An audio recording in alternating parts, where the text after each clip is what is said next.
Did you know nga kasagaran kamatyan sa balyena nga nasa dagat kay malumos? Usay makaingon tag ataya oy charla. Pero bitaw how come ngang usa ka binuhat ang iyang weakness og kamatyan maura pud ang iyang nature kung diin siya nagpuyo. Tungod kay ang balyena lahi sa ubang isda, wala ni siya hasang diin ang tubig ma-convert into oxygen. So in order nga mabuhi siya, kinahanglan mo saka ibabaw sa tubig sa dagat ug didto kuhaon ang kinabuhi or breath of life ug maura na ang way nga mabuhi ang balyena. So ang balyena lives in the ocean pero ang iyang kinabuhi is not of the ocean. And this fact is actually walay kalahian sa tao. We are in the world but we are not of this world. Ang atong true identity ug atong kinabuhi is actually far beyond here in this world.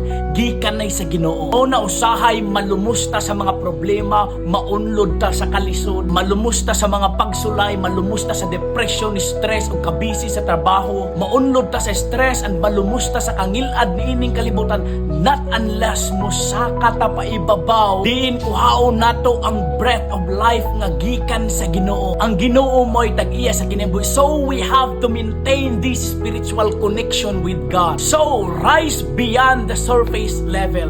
Then and only then we can have a meaningful life ug mahimong magmalipayo ng atong kinabuhi.